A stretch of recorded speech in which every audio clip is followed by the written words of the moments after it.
Chicago, it's good to be home.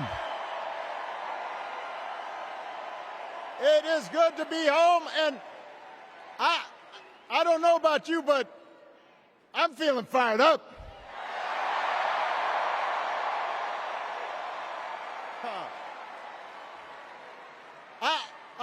I am feeling ready to go.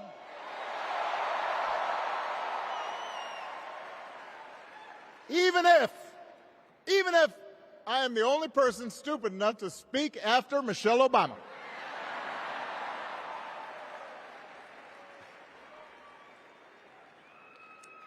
I am feeling hopeful because this convention has always been pretty good to kids with funny names who believe in a country where anything is possible. Because we have a chance to elect someone who has spent her entire life trying to give people the same chances America gave her. Someone who sees you and hears you and will get up every single day and fight for you. The next president of the United States of America, Kamala Harris.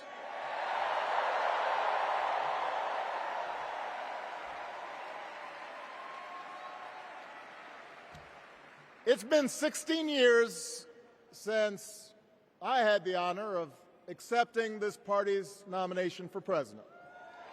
And I know that's hard to believe because I have not aged a bit. But it's true. And looking back, I can say without question that my first big decision as your nominee turned out to be one of my best. And that was asking Joe Biden to serve by my side as vice president.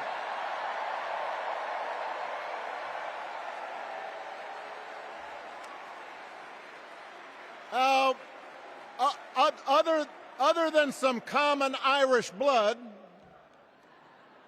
Joe and I come from different backgrounds. But we became brothers. And as we worked together for 8, sometimes pretty tough years, what I came to admire most about Joe wasn't just his smarts, his experience. It was his empathy and his decency and his hard-earned resilience, his unshakable belief that everyone in this country deserves a fair shot.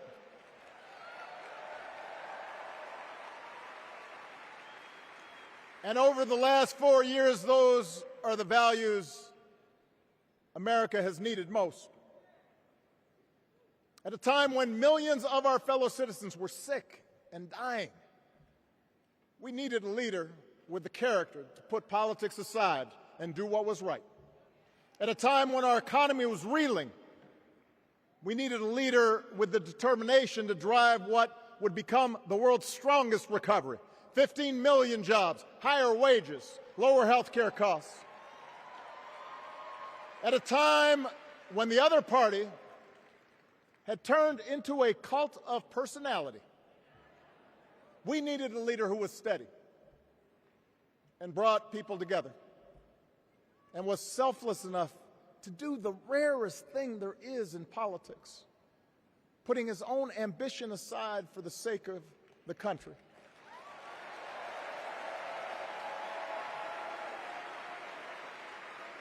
History will remember Joe Biden as an outstanding president who defended democracy at a moment of great danger. And I am proud to call him my president, but I am even prouder to call him my friend.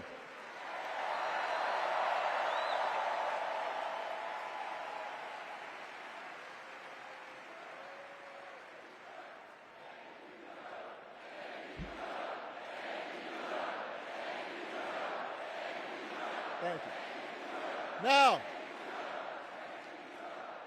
the torch has been passed. Now it is up to all of us to fight for the America we believe in. And make no mistake, it will be a fight. For all the incredible energy we've been able to generate over the last few weeks, for all the rallies and the memes, this will still be a tight race in a closely divided country. A country where too many Americans are still struggling. Where a lot of Americans don't believe government can help. And as we gather here tonight, the people who will decide this election are asking a very simple question. Who will fight for me? Who's thinking about my future, about my children's future, about our future together? One thing is for certain, Donald Trump is not losing sleep over that question.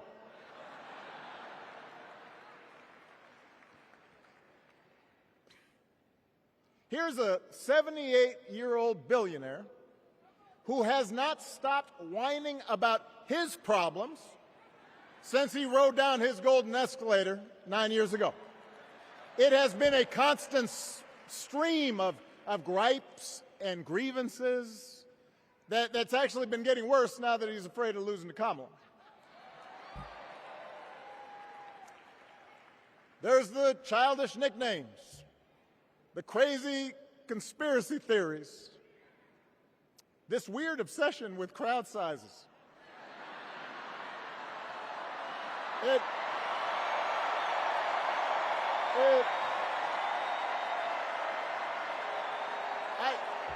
It just goes on and on and on. The other day I heard someone compare Trump to the neighbor who keeps running his leaf blower outside your window every minute of every day.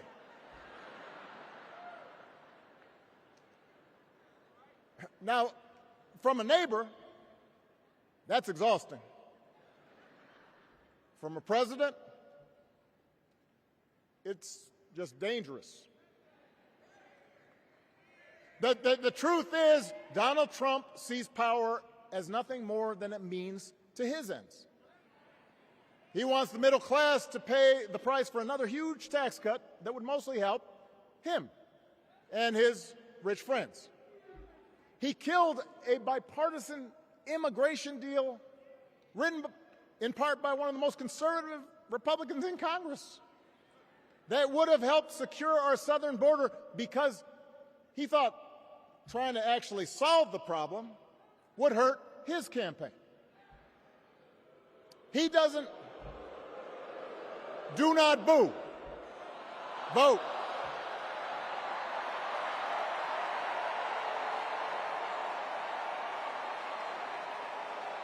He doesn't seem to care if more women lose their reproductive freedom since it won't affect his life. And most of all, Donald Trump wants us to think that this country is hopelessly divided between us and them, between the real Americans, who of course support him, and the outsiders who don't. And he wants you to think that you'll be richer and safer if you will just give him the power to put those other people back in their place. It is one of the oldest tricks in politics from a guy whose act has, let's face it, gotten pretty stale.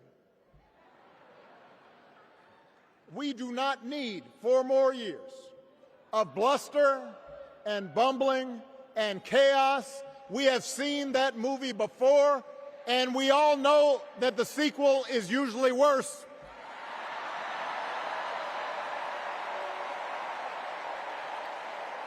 America's ready for a new chapter. America's ready for a better story. We are ready for a President Kamala Harris.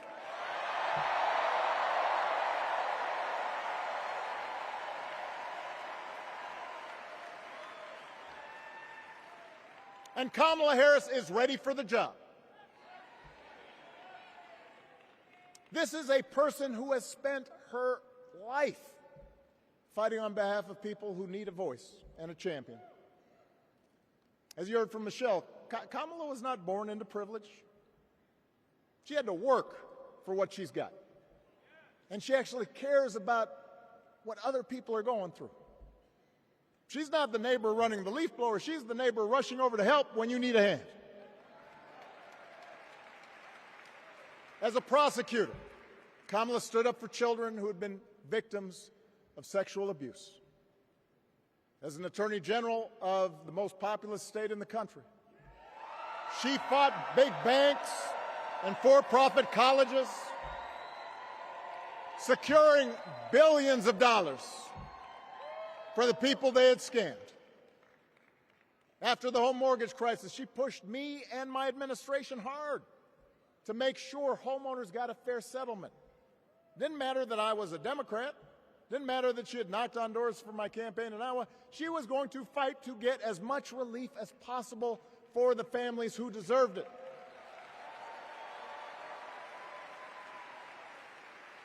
As vice president, she helped take on the drug companies to cap the cost of insulin, lower the cost of health care, give families with kids a tax cut. And she is running for president with real plans to lower costs even more and protect Medicare and Medicaid and sign a law to guarantee every woman's right to make her own health care decisions.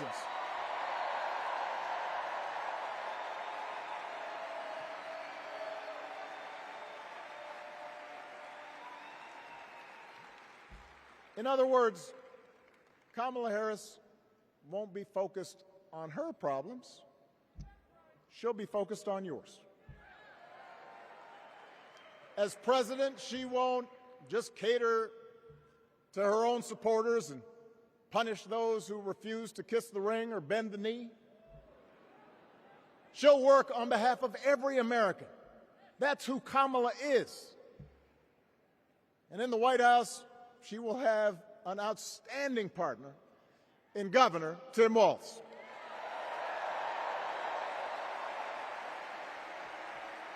Let me tell you something. Let me tell you something. I love this guy.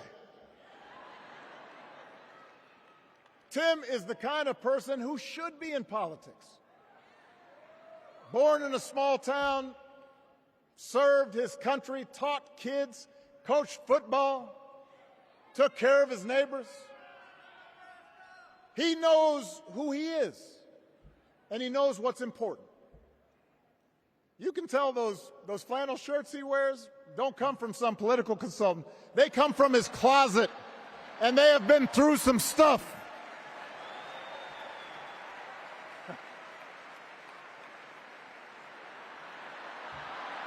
They have been through some stuff. That's right.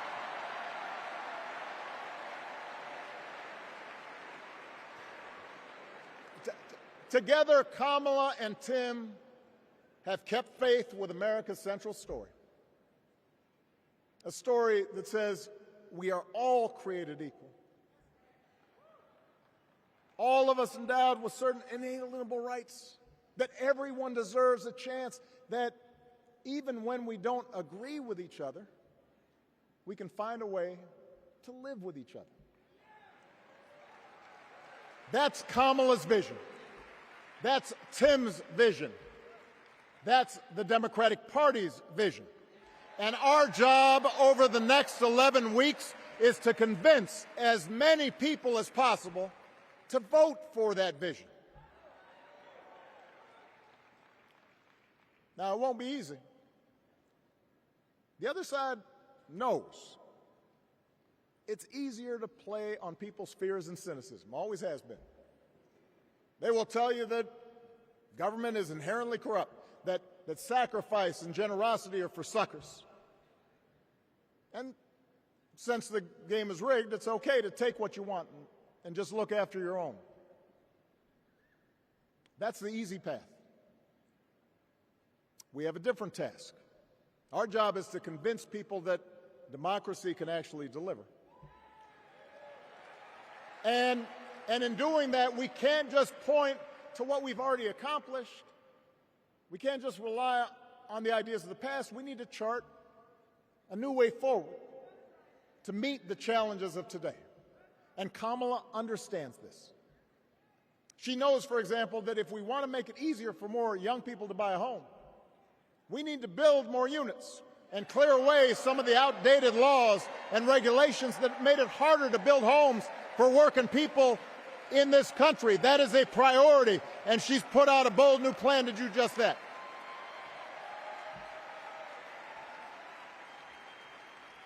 On health care, we should all be proud of the enormous progress that we've made through the Affordable Care Act,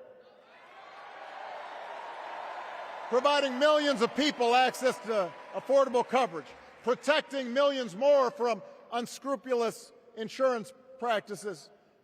I noticed, by the way, that since it's become popular, they don't call it Obamacare no more.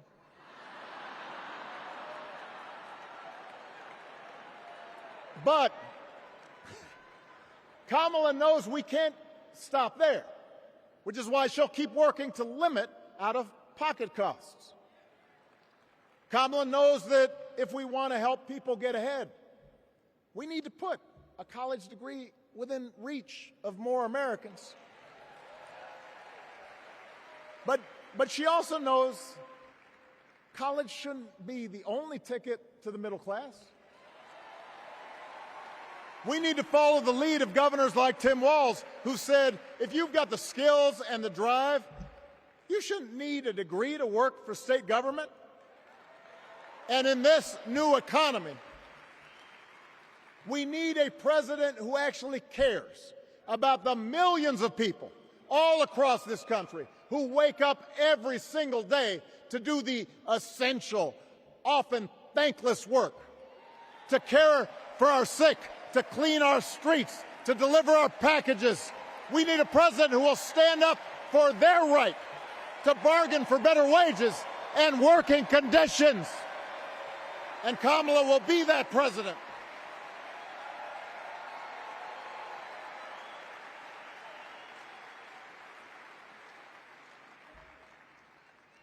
Yes, she can.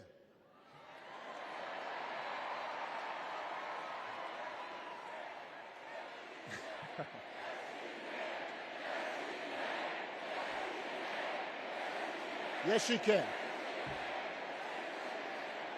A Harris-Walz administration can help us move past some of the tired old debates that keep stifling progress.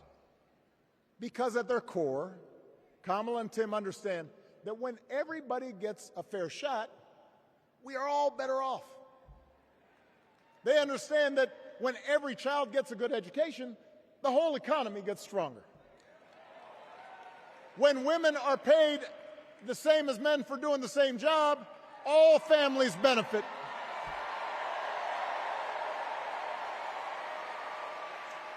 They understand that we can secure our borders without tearing kids away from their parents, just like we can keep our streets safe while also building trust between law enforcement and the communities they serve and eliminating bias. That will make it better for everybody.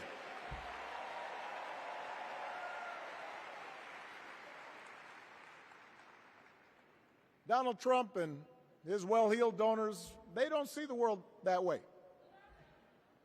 For them, one group's gains is necessarily another group's loss.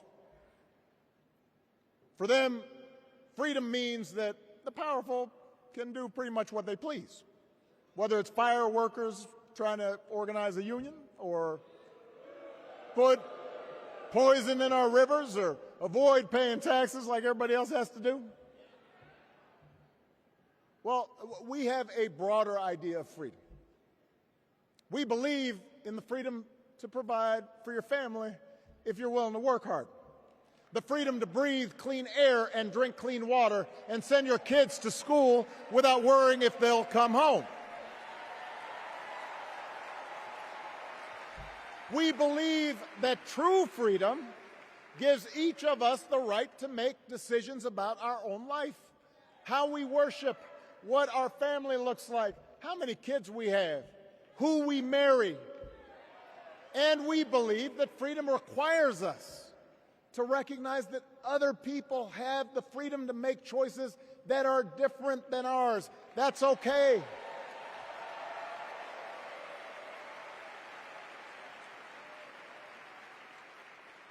That's the America Kamala Harris and Tim Walz believe in. An America where we, the people, includes everyone. Because that's the only way this American experiment works. And despite what our politics might suggest, I think most Americans understand that. Democracy isn't just a bunch of abstract principles and dusty laws in some book somewhere. It's the values we live by. It's the way we treat each other, including those who don't look like us, or pray like us, or see the world exactly like we do.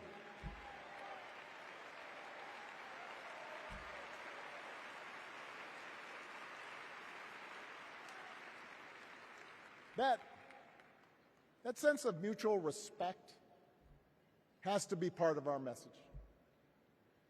Our politics have become so polarized these days that all of us across the political spectrum seem so quick to assume the worst in others, unless they agree with us on every single issue. We start thinking that the only way to win is to scold and shame and out-yell the other side. And after a while, regular folks just tune out, or they don't bother to vote. Now, that approach may work for the politicians who just want attention and thrive on division, but it won't work for us to make progress on the things we care about, the things that really affect people's lives. We need to remember that we've all got our blind spots and contradictions and prejudices, and that if we want to win over those who aren't yet ready to support our candidates, we need to listen to their concerns and maybe learn something in the process. After all, if a parent or grandparent occasionally says something that makes us cringe, we don't automatically assume they're bad people. We recognize that the world is moving fast, that they need time and maybe a little encouragement to catch up. Our fellow citizens deserve the same grace we hope they'll extend to us.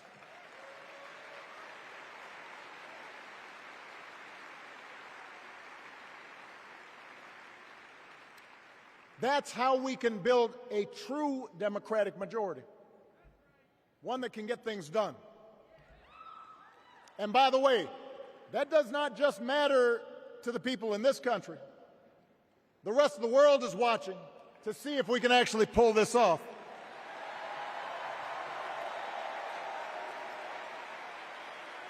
No nation, no society has ever tried to build a democracy as big and as diverse as ours before. One that includes people that over decades have come from every corner of the globe. One where our allegiances and our community are defined not by race or blood, but by a common creed. And that's why when we uphold our values, the world's a little brighter. When we don't, the world's a little dimmer, and dictators and autocrats feel emboldened. And over time, we become less safe. We shouldn't be the world's policemen, and we can't eradicate every cruelty and injustice in the world.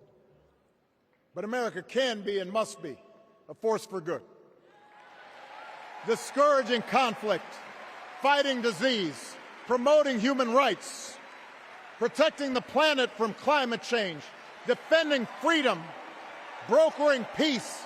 That's what Kamala Harris believes, and so do most Americans.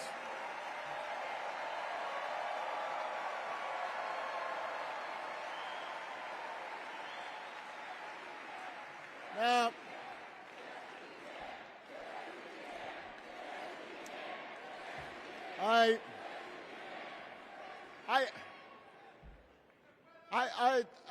know these ideas can feel pretty naive right now. We live in a time of such confusion and rancor, with a culture that puts a premium on things that don't last. Money, fame, status, likes. We chase the approval of strangers on our phones. We build all manner of walls and fences around ourselves, and then we wonder why we feel so alone. We don't trust each other as much because we don't take the time to know each other. And in that space between us, politicians and algorithms teach us to caricature each other and troll each other and fear each other. But here's the good news, Chicago. All across America, in big cities and small towns, away from all the noise, the ties that bind us together are still there. We still coach Little League and look out for our elderly neighbors. We still feed the hungry in churches and mosques and synagogues and temples. We share the same pride when our Olympic athletes compete for the gold. Because the vast majority of us do not want to live in a country that's bitter and divided. We want something better. We want to be better. And the joy and the excitement that we're seeing around this campaign tells us we're not alone.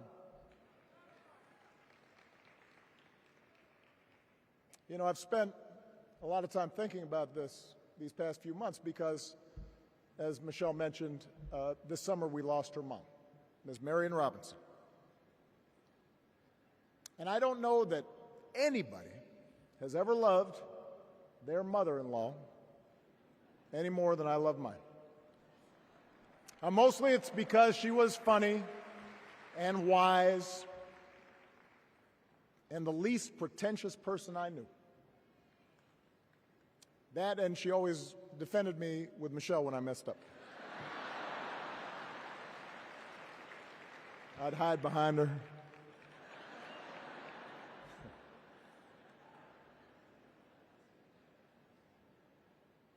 But I also think one of the reasons Mary and I became so close was she reminded me of my grandmother, the woman who helped raise me as a child. And on the surface, the two of them did not have a lot in common. One was a black woman from right here, south side of Chicago, right down the way. Went to Englewood High School. The other was a little old white lady born in a tiny town called Peru, Kansas. Now, I know there aren't that many people from Peru.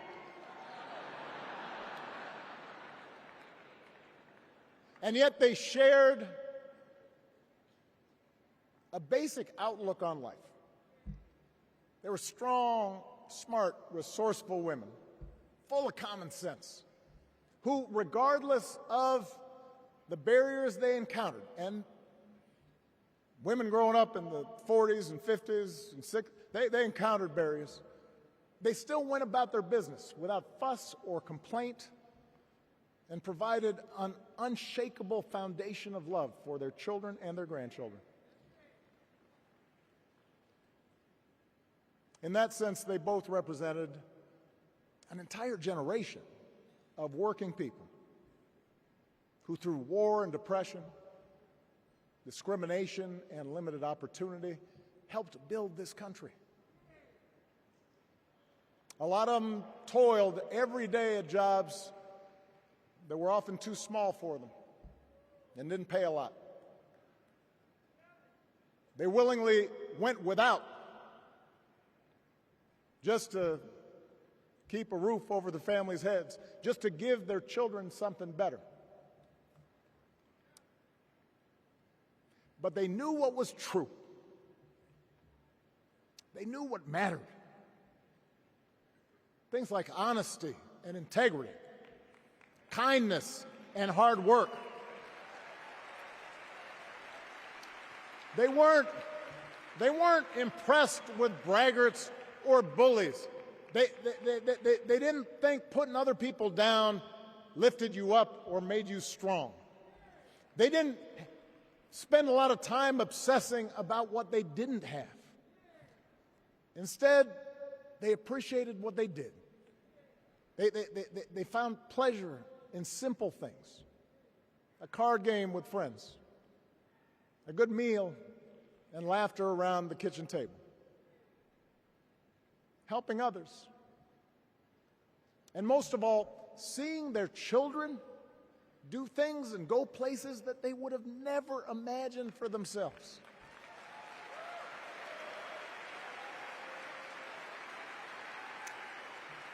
Whether you are a Democrat or a Republican or somewhere in between, we have all had people like that in our lives. People like Kamala's parents, who crossed oceans because they believed in the promise of America. People like Tim's parents, who taught him about the importance of service. Good, hard-working people who weren't famous or powerful, but who managed in countless ways to leave this country just a little bit better than they found it. As much as any policy or program, I believe that's what we yearn for. A return to an America where we work together and look out for each other. A restoration of what Lincoln called, on the eve of Civil War, our bonds of affection. An America that taps what he called the better angels of our nature. That is what this election is about. And I believe that's why if we each do our part over the next 77 days, if we knock on doors, if we make phone calls, if we talk to our friends, if we listen to our neighbors, if we work like we've never worked before, if we hold firm to our convictions, we will elect Kamala Harris as the next President of the United States and Tim Walz as the next Vice President of the United States. We will elect leaders up and down the ballot who will fight for the hopeful, forward-looking America we all believe in, and together we too will build a country that is more secure and more just, more equal, and more free. So let's get to work. God bless you, and God bless the United States of America. Come on.